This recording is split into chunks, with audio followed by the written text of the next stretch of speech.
Ternyata nggak punya talent, nggak punya bakat spesifik, nggak seburuk itu. Aku jelasin.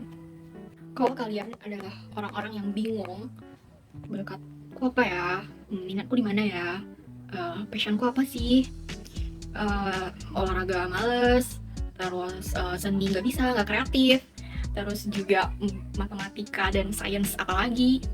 Kalau kalian adalah golongan orang-orang yang aku sebutkan barusan, kalian adalah orang-orang yang selamat jika dunia ini mulai diserang oleh makhluk-makhluk Agartha. Jadi aku tuh baru selesai nonton serial Netflix terbaru yang judulnya Nightmares and Daydream yang didirect oleh Joko Anwar. Episode terakhir atau episode 7-nya itu masih lengket banget di kepala rasanya, karena betapa malangnya nasib-nasib mereka, para orang-orang yang berbakat ini. Ada yang atlet, ada yang penyanyi, pemain biola.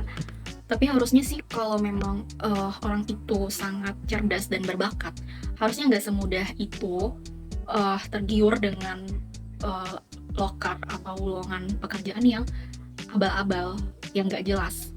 Karena di filmnya nih, ini kita cerita di filmnya nih, katanya perusahaan internasional, tapi nggak dicantumin nama perusahaannya apa.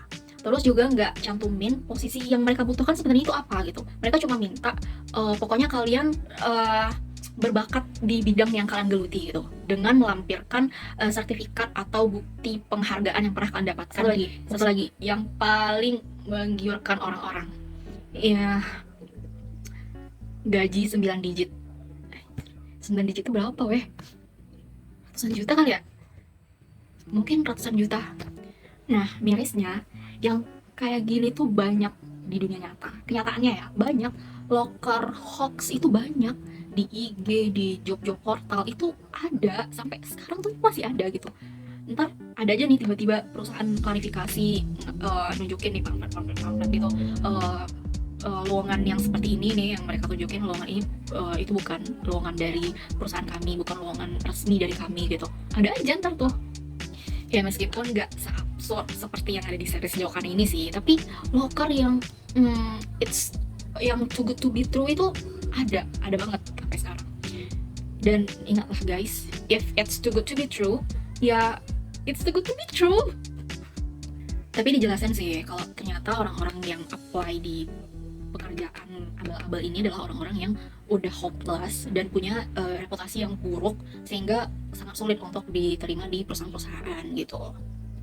Dan menurut aku ini ada pelajarannya juga buat kita, bahwa sehopeless apapun kita untuk karena nggak dapat kerja, tapi bukan berarti membuat kita jadi nggak hati-hati gitu.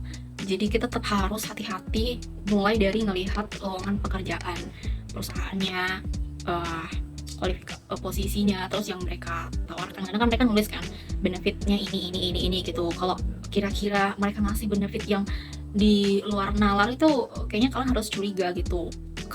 Kita tuh harus double check, cek company-nya apa, kita cek websitenya atau sosial medianya, cek di LinkedIn mungkin.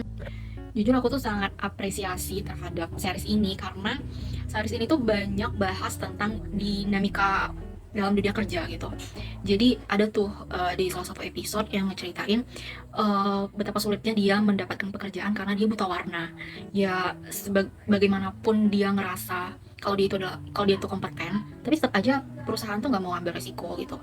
Terus ada juga penulis yang dia ngerasa bahwa karakter yang dia tulis itu sangat, makin hari tuh makin dekat dengan dia, dan akibatnya dia jadi jadi ikut ngerasain apa yang dialami oleh karakter yang dia tulis tersebut gitu. Ya akhirnya dia nemuin sih bahwa itu juga terjadi oleh penulis-penulis lain gitu. Kita sering dengar juga ya, ada penulis atau mungkin aktor yang karena dia sangat mendalami karakter yang dia tulis atau yang dia perankan, sampai ke bawah-bawah ke dunia nyata gitu, ke bawah-bawah dia menjalani kehidupan sehari-hari. Tapi masalahnya si penulis ini yang diperankan oleh Marisa Anita itu dia nulis karakter seorang perempuan korban KDRT oleh suaminya, jadi tiap hari dipukulin. Nah, Aku suka banget, Jokan tuh milih profesi di series ini, profesi-profesi yang jarang diangkat, jarang diceritain. Padahal profesi ini tuh ada, tapi mungkin orang-orang belum nemu aja gitu, apa menariknya mengangkat profesi-profesi ini gitu. Ada, bapak-bapak yang profesinya cari kerang di laut malam-malam, belum ada kan?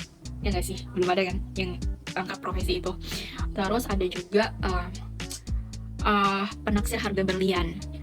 Terus ada lagi bapak-bapak tukang robek karcis bioskop. Mungkin kita lihat mbak-mbak pegawai bioskop ya yang tukang robek-robek karcis kayak ya udah mbak-mbak biasa aja gitu. Mungkin dia pikir juga hidupnya nggak semenarik itu mungkin ya. Tapi di series ini tuh Jo kan bisa bikin si bapak yang tukang robek karcis bioskop itu bahwa profesinya ini adalah profesinya ini penting untuk eksis di dunia ini gitu. Keren banget gak sih? Terus satu lagi, ada petugas bea cukai. Aku kalau Jokan nggak kasih tahu bahwa series ini tuh udah digarap selama 2 tahun, kayaknya aku bakalan berasumsi bahwa Jokan sengaja ya ngasih profesi petugas bea cukai di series ini gitu, karena kemarin-kemarin lumayan banyak diperbincangkan. Tapi karena Jokan udah bilang ini udah cukup lama digarap ya, ya kebetulan aja sih ya. Oke, mungkin itu aja yang mau aku ceritain tentang series Jokan terbaru di Netflix, judulnya Nightmare and Daydream. Eh, aku sengaja ngulik di bagian pekerjaan karena setiap episodenya itu memang ada pekerjaan-pekerjaan yang menurut aku jarang dibahas, dan juga dinamika yang ada yang sangat relate gitu dengan kita.